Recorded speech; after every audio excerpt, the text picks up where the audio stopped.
in the advent of fake news and disinformation in my country. We need to work it out. We need to prove that we are the voice of the people. We are the media. We are the facilitators. Anian na ang mga balita nga nahagpat sa Newsline Philippines Information Center. Ako si Paul Palacio. Tutok na!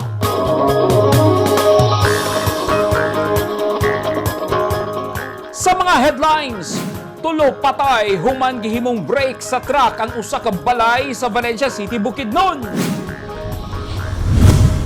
Bonsai show sa Midsayap, Cotabato. Gidayo sa mga taga-laing lugar nga mahiligon sa bonsai.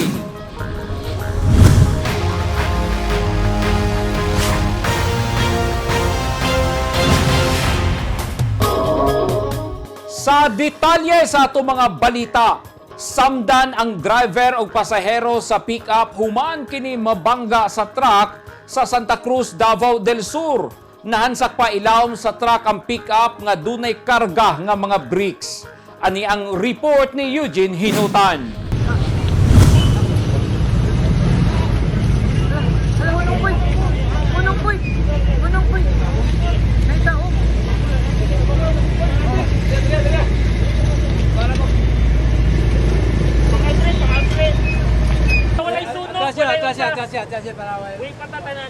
Halos di na mahitsura ang pick-up human mabanggaan sa prime mover, reefer truck ug nadasok sa laing 10-wheeler truck sa barangay Curonon, Santa Cruz, Davao del Sur pasado alas 6 sa gabi, Setyembre 26. Human nahansak ang pick-up ilawom sa 10-wheeler truck ug nagkatag sa dalan ang karga sa pick-up nga mga bricks. Saysay ni Daryl Carmen, sidecar driver nga nakakita sa insidente, mihunong ang pick-up aron mo giveaway kay kalit migimaw ang 10-wheeler truck nga gikan nagparking. Apa nadungbulan sa nagsunod nga reefer truck, hinungdan nga nahansak kini ngadto sa kilid nga bahin sa 10-wheeler truck. Ugani hapit pa sila maangin sa iyang asawa nga si Jenaline kinsa kauban niya ni adtong tungura. Monggo naghunong ang pick up nami sa tubangan pod. Pa nigawas ang kaning gikan sa Marlica kaning murag 10-wheelers. Nya ang iyang ano ba dili kay siya klaro ni suga murag lisod jud sa tanawon ba. Nya taw na ni buto sa motobangan, dasyak may abi namog kami nga bangga ba. Nya tanaw na mo ingana ang sitwasyon gidaron na sa isa ka truck ang katong pick up. Daghang residente ang nangusyoso sa nahitabo, gani wala na nasunod ang social distancing. Sumala sa driver sa truck nga wala makabantay sa maong pick up. Wala kay ko kabantay. Kini escalator mo sa sulod god nya ni brake ba. Kinsa ang ni brake sir? Kinsa ang ni sulod ni isa-isa? Ang kato. Tungkot se. Oh. Oh. Ang ni sulod. Oh. Boto pagbangga ni kuan na mo gud niyo ni boto ang ligid mo ni ana na ko diri sa daplin. Taud-taud pa miabot ang sakop sa mga rescuers ug mga otoridad sa lugar.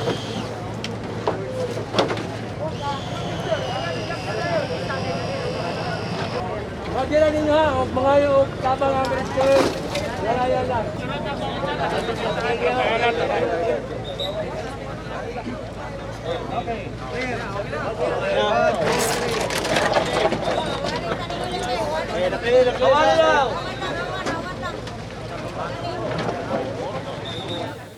May mga fiber para malikayan ang disgrasya. Ginahinay lagdagan, labi na sa mga lugar nga ngit-ngit, wala pa kapalo na ay motabok. O bipalo na to ang speed limit, 80 km. Sadan sa maong bangga ang trailer truck, sumala sa ilang inisyal nga investigasyon. Accident-prone area ang lugar ug ubay-ubay na ang natalang disgrasya. Eugene Hinutan, Newsline Philippines. Stay safe!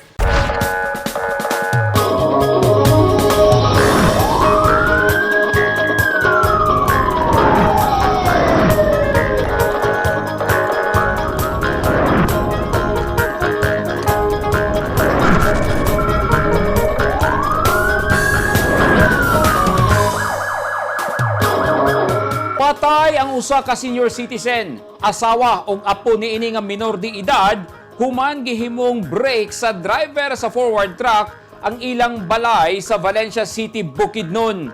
Laing usa pa ka balay ang nadamay sa insidente. Ani ang report ni Rhea Montecalvo. Dead on arrival na sa ospital si Cirilo Palutao, 85 anyos, ug ang asawa ni ini si Mercy Palutao, 55 anyos, uban ang ilang 15 anyos nga babayeng apo, human makahiagom og samad sa laing-laing parte sa lawas. Nangatulog na sila gabi sa Sabado, Setyembre 25 dihang kalit gidaro sa usa ka forward truck ang ilang balay sa may Provincial Road, Purok 10, Lumbayaw, Valencia City, Bukidnon. So una no, mao kini ang area sa ako ang lolo si Rilo no, nga nadisgrasyahan mao kini ilang panibalay. Ni anang higayuna, dali na gyud kita lang kinabuhi no, matud pa sa akong giingon sa unahan. Diri nakita si Saysay o diri nakita si Auntie Mercy o diri nakita sa uluhan sa lakyan si Lolo Cirilo. Kani pagkahitabo lagi ko sa kong kwarto anang orasa around 7 to 8 nga sa kagabion. Wala gyud nadungog namo nga kasika sa dalan kundi diretso buto.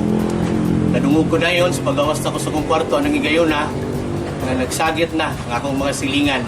Wa na ko damha nga kini ako ang apuan uban sa iyang asawa ug sa apo sa iyang asawa nga niya karon sa akong likuran nga sila di ay gikitil na ilang kinabuhi anang panahon na. Mao na kini ang gulagway kung asa ni atong adlong Sabado nagpahulay na ang tag isa ka pamilya apan pakyas ug aksidente kining gidaro sa usa ka forward truck nga mikalas sa tulo ka kinabuhi. Naguba sab ang tindahan ug parte sa balay ni Manuela Cama, gasilingan ra sa pamilyang Palutao. Gabi, ma'am. Mga 7:30 o 7:30 or basta kay anak 7, nagtaon na kog moskitero kay ulan-ulan lagi mga tulong na unta mi. Akong apo, akong gibutang gibilin na nako diya nga bangko then akong anak ani nga side. Pag kuan, wa pa ko kauman og taod sa moskit, nibuto ang ako rang nakuanan nga ang impact sa kuan abi pa nako ang kuryente ang himbuto kay wa may sound wa man gyud kanang tingog sa truck nga paubos boto nga akong pagkuan nga akong anak nga dalaga nisinggit nga akong apo ano kay basig mo nga kuan ba wa man gyud kalibutan nga nalaros na di ay diri ang kuan truck. Giila ni Police Lieutenant Colonel John Ray Galagala Barazan, OIC sa Valencia City Police Station ang driver sa forward truck nga si Alan Diu, 68 anyos, o residente sa Parola, Macabalang, Cagayan de Oro City. Nakaangkon sab kini og samad sa lawas apan mibalibad nga magpatambal. Actually ma'am, ang katong kuan ma'am, katong driver, nagito siya ilisensya daw matod niya. Ang rehistro po sa sakyanan, tungkol po sa pagkadisgrasya, so i-safety na ito unang ginabuhi sa tao. Muto nga ang katong driver, may among unang isip-keeping kay medyo init ang sitwasyon dito kay puros mong pamilya ang palibot nato na disgrasyahan. Base sa investigasyon sa pulisya, gikan sa Tagum City ang truck nga walay karga og paingon unta sa Cagayan de Oro. Ihang nawad-an kinig brake hantod di na makontrol sa driver ang manubela. Nanawagan sab ang apo sa biktima og nang hinaot nga mahatagan sila og relocation site. Nga unta madungog kini sa mga kadagkuan sa Valencia City nga hatagan na kami og area nga ma-relocate kami kay ngano front kay mi sa disgrasya. Nakakustodiya karon sa Valencia City Police Station ang driver sa truck samtang nakig-areglo pa kini sa pamilya sa mga biktima. Ugaling di magkasinabot, kasuhan og reckless imprudence resulting to multiple homicide and damage to property ang driver sa truck. Rhea Montecalvo, Newsline Philippines, Province of Bukidnon. Stay safe. Gi-hostage sa usa ka lalaki ang usa ka senior citizen sa Zamboanga City kaganihang kaadlawon. Giila ang biktima nga si Melodina Garcia lumulupyo sa Gonzales Drive, Barangay Zone 3. Sumala sa Police Station 11, nakadawat sila og tawag pasado alas 2 sa kaadlawon kung asa kalit matud pa nga misulod sa balay sa biktima ang lalaki nga si Halandoni Hajini, 32 anyos og lumulupyo sa Southcom Village, Kalarian apan nitibo nga taga Holo, Sulu. Armado og 3 ka sundang ang suspect nga gikuha niini sa balay sa biktima. Human sa 4 ka oras nga negosasyon, malampuson nga nakuha sa kapulisan ang suspitsado ug ang sundang nga gigunita niini. Matod sa suspect, wala siya plano nga pasakitan ang biktima apan gihimo lang niya kining salipod aron dili maduulan sa mga tao nga gatumong mapasakitan siya. Sa pakighinabi sa Newsline Zamboanga sa suspitsado miangkon kini nga migamit siya og ginadiling droga og duha ka adlaw na siya nga walay kaon. Preso karon ang suspitsado samtang giandam na ang kaso nga ipasaka batok kaniya. Yun lang yung pinatawag ko noon. Para Naipagkukuhan sumunod ba yung pwede? niya. Yun lang. Baka lang kung sabihin ko sa kanila, hindi talaga ako nag-gusto, sir. Mawas na matanda. Ay, kagabi, sir. Kagabi. Babae. Ang kasama mo ng drugs. Oo, babae. Yan sila naman magtapay sa akin. Kapin 20 ka mga tao ang nadakpan sa mga otoridad tungod sa paglapas sa minimum health protocol sa Matanao, Davao del Sur. Giatol kini sa ika-58 nga kapistahan sa parokya sa lugar. Ani ang report ni Orlando Dondondinoy. Wala makalusot ang pangatarungan sa pamilyang Mantalaba nga lakip sa mga nasakpan tungod sa wala pagtuman sa social distancing ubos sa Municipal Ordinance No. 248 sa lokal nga gobyerno sa Matanao, Davao del Sur.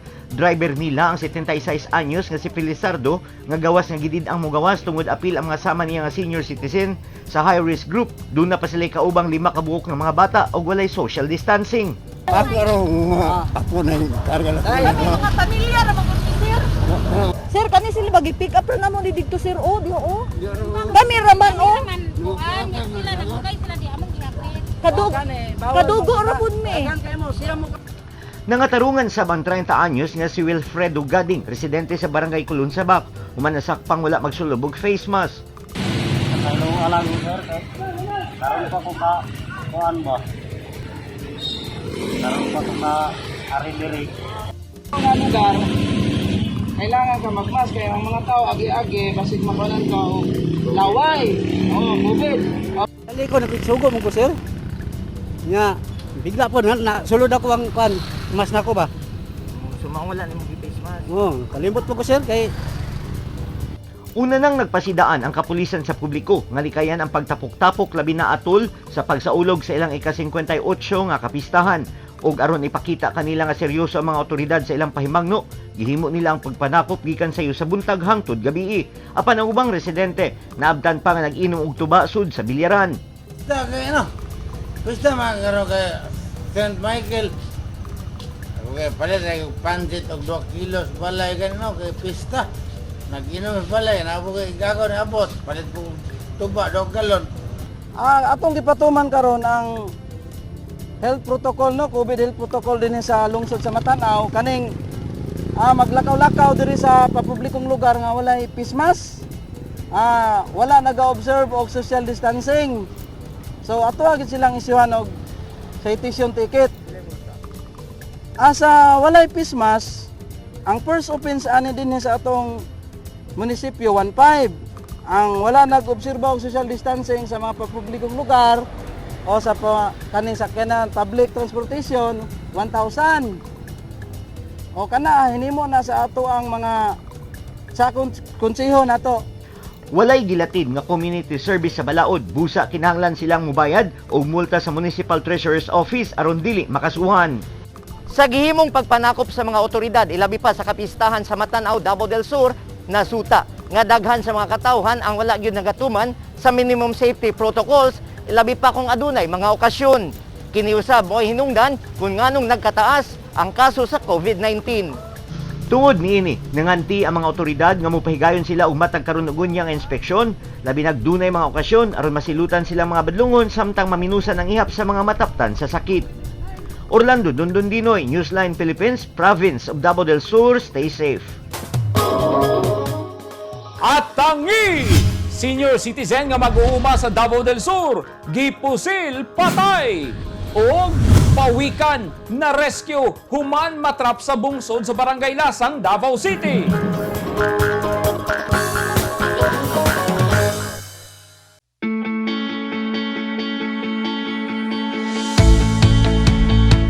Gusto ba mo og barato ug orihinal nga mga construction supply?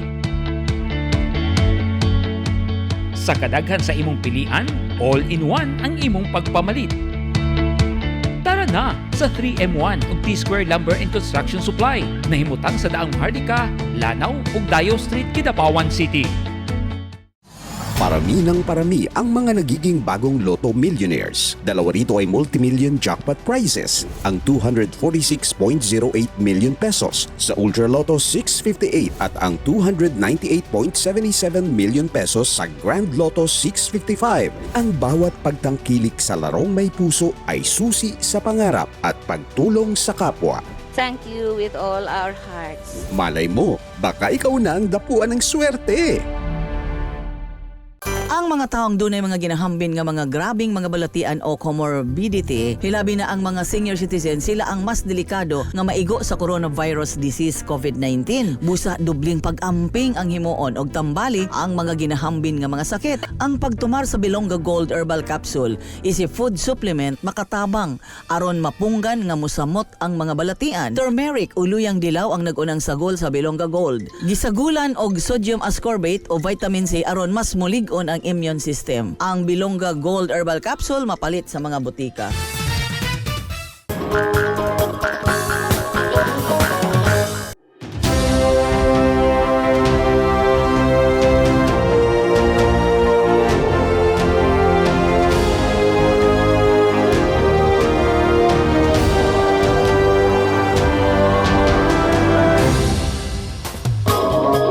This portion is brought to you by Toyota.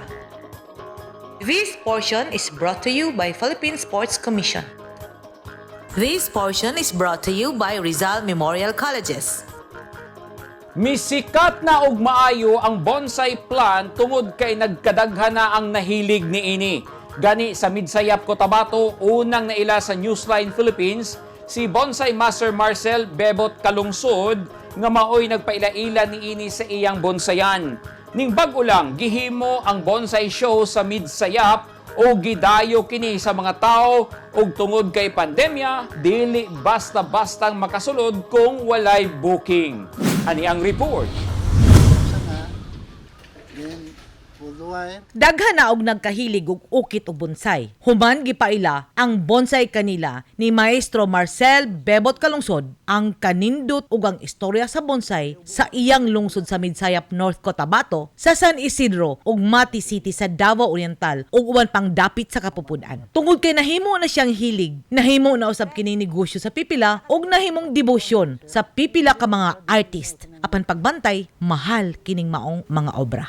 Nasayod ka ba ngang unang bonsai nakita sa usa ka hand-scroll painting nga gihimo ni Epension and Eden niadtong tuig 1299. Unang nakita ang bonsai sa China, apan mas na-develop kini sa nasod Japan nga nagsimbolo sa kahapsay, kalinaw ug balanse nga kinabuhi sa tawo ug sa kinaiyahan. Dini sa Midsayap, North Cotabato, daghan na ang nabulahan sa pag-umol og bonsai. Ang literal nga meaning sa bonsai, usa ka tanom nga gibutang sa pat o paso ug ang disenyo nag-agad sa imahinasyon sa nag-ugmad niini. Sa nasod Japan, ang pulong bonsai nagpasabot 10,000 years. Niadtong World War II, misinggit ang mga Japanese troops. Tenoheka Banzai nga pasabot, Long Live the Emperor. Ug mao kini ang usa ka rason nga nung bililhon og sagad irigalo sa ilang hari ang bonsai sa Japan. Kung imong paminaw ng istorya sa Sayap Bonsai Society, murag kaghapon lang nagtapok ang 60 ka individual nga mga tinudluan na Maestro Bebot Kalungsod. Ug karong adlaw among nasaksihan ang obra sa iyang mga estudyante ug usa niini mao si Ayan Valles. Dini sa North Cotabato, nahimo ng profesyon ang pagdibuho og bonsai ug niabot kini sa punto nga nagpaindigay. Nahimo namo ni na by chapter ang compete aron ma-enhance lang namo among mga tao nga ang gana nila sa pagbonsai tuloy-tuloy. Tapos para kasi ang community man gud diri sir kung asa bilong akong chapter is diri-diri lang para makaiwas pod kami sa sulod sa laing mga tao tungod man gud sa atong pandemya. Gidayo ang ilang show tungod kay pandemya, gikinahanglan nga mag-booking ka aron ka makasulod sa Pacific Bonsai Garden. Ug usa sa may bisita, nya natungnan lang pod nga wala mi kabalo nga naday event po diri kay Sir Ayan. Mao to na ning dalikyat na lang po mi kay first time pa sad na ako mismo first time pa na ako na makakita og inani bonsai show.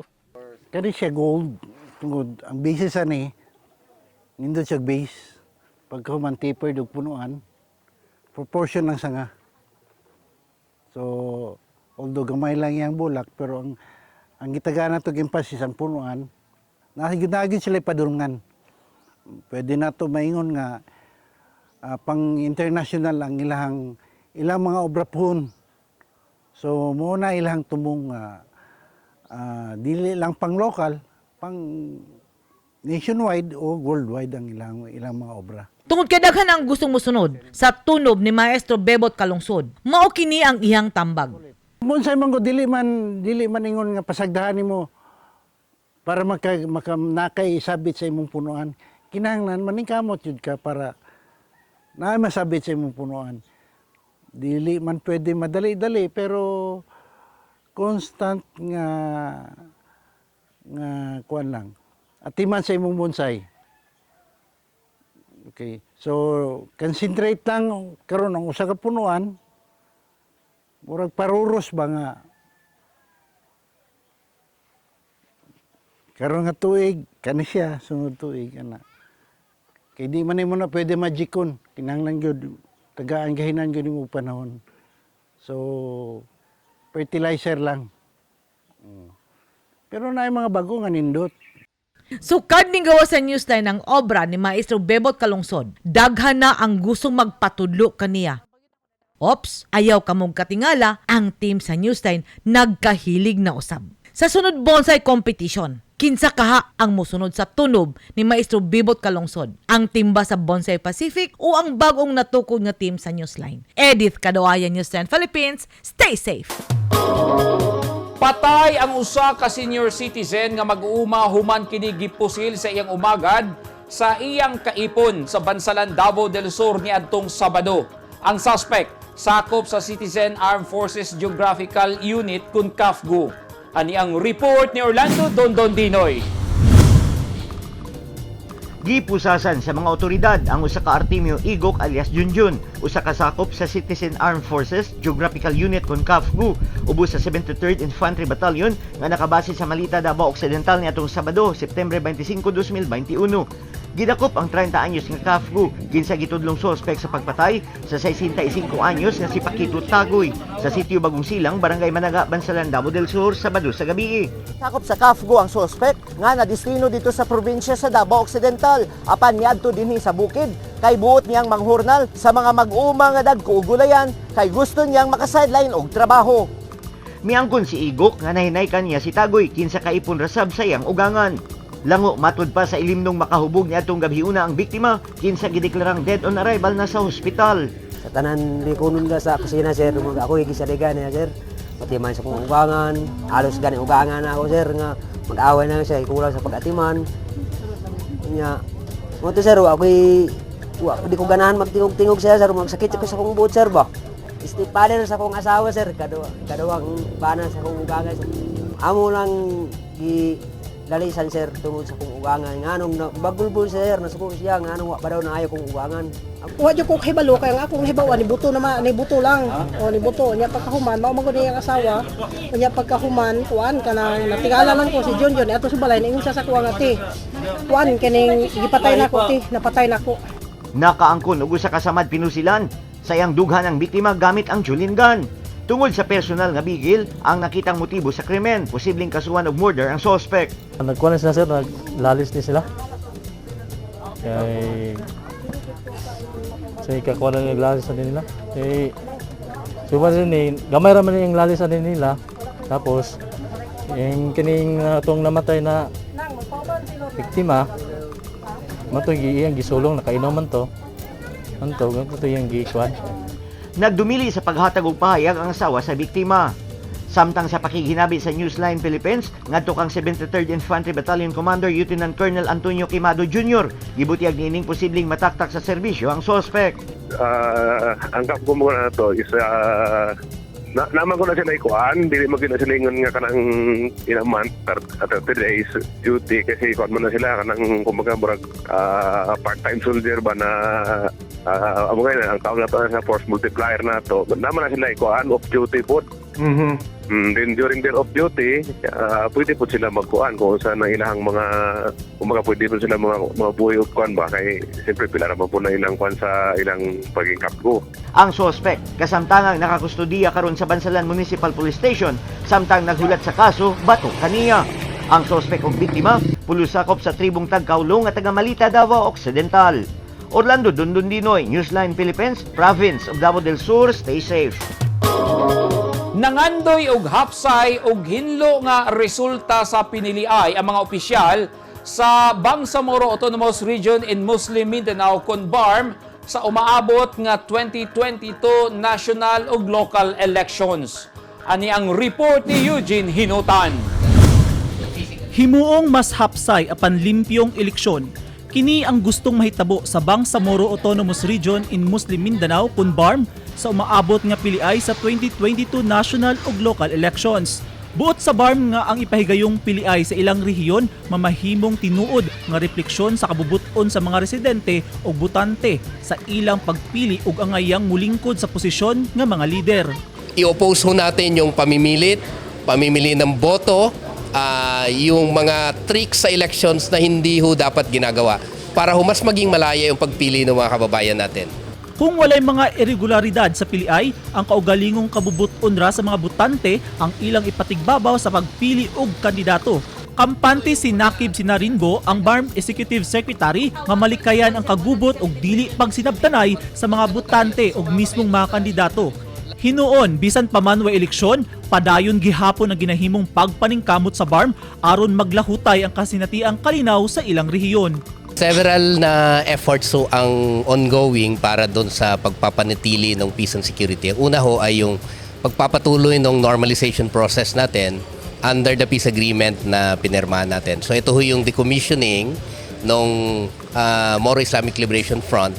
Pangalawa ho ay yung disbandment ng private armed groups. Kasi dapat magkasabay yan dahil yung mga armed groups ho, pag hindi natin na-disband yan, mawawala yung armas ng MI, baka ho yun mag-feel ng vacuum.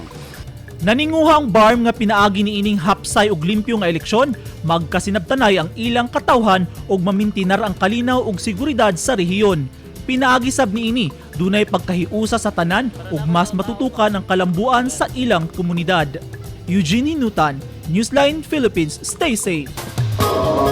Na-rescue sa mga miyembro sa Tambungon Fisher-Folk Association ug Barangay Council sa Barangay Lasang, Davao City ang usa ka pawikan nga natrap sa bungsod. Ang pawikan usa ka green sea turtle nga gibana-bana ang anaa sa 40 kilos ang gibug-aton.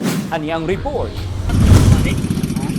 Nangunay mismo si Kapitan Alan Simuwag og miyembro sa Tambungon Fisher-Folk Association sa pagrescue sa pawikan nga nakasulod sa bungsod nila Orly Cañete og Reden Ralios sa dagat sa Barangay Lasang ning syudad kagahapon sa buntag. Sumala ni Kapitan Simuwag, ang pawikan gibana-bana ang anaa sa 40 kilos og dunay gilapdon nga 68.9 cm ug 75.3 cm ang gitason. Makita sa pawikan nga gitubuan na og sisi ang tiyan niini. Ato ang gipahinumduman ang atong mga katawhan nga symbiotic ang ato ang relasyon.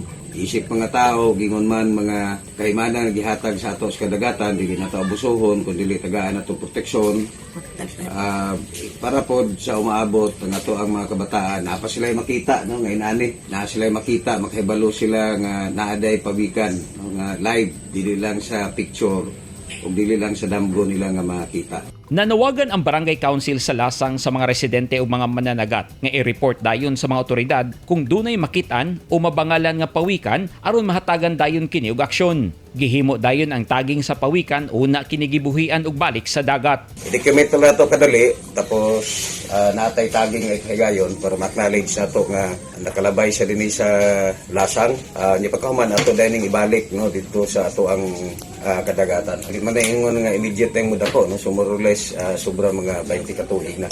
Ang pawikan, usa ka green sea turtle nga dali lang mailhan kay aduna kini nag-inusarang himbis atubangan sa iyang mata. Luspad nga to sa dark green og plain nga to sa brilliant yellow ang kolor niini sa buko-buko kon shell. Ang adult niining green sea turtle mutimbang hangtod 190 kilos. Sa gagmay pa, sagad ginakao niini ang wati sa dagat o gagmayng kinhason. Istrikto sa diet ang green sea turtle kay inig muhingkod na seagrass o algae lamang ang ginakao niini. Sagad nagpuyo ang green sea turtle duol sa mga coastline.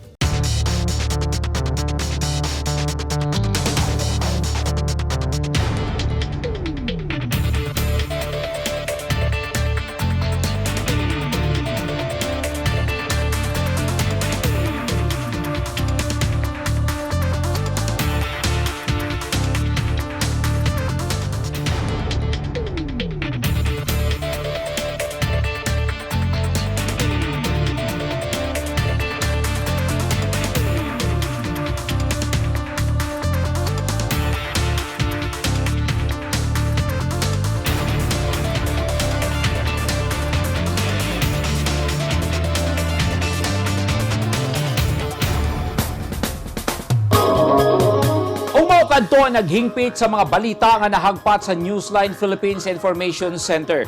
Alang sa dugang balita, bisitaha ang website nga www.newsline.ph, sa Facebook page, Instagram, newsline.ph, o sa Twitter, newsline.ph. Kung aduna mo'y mga balita o impormasyon sa inyong tagsa-tagsa ka mga lugar sama sa sunog o baha, mamahimo ka na ninyong i-share pinaagi sa Newsline Messenger. Makita usab ninyo sa Channel 50 sa Sky Cable sa Davao o General Santos City, o Channel 49 sa NCTVN Cable TV sa North Cotabato. 89 days na lang, Pasko na! Ako si Paul Palacio. Daghang salamat and stay safe!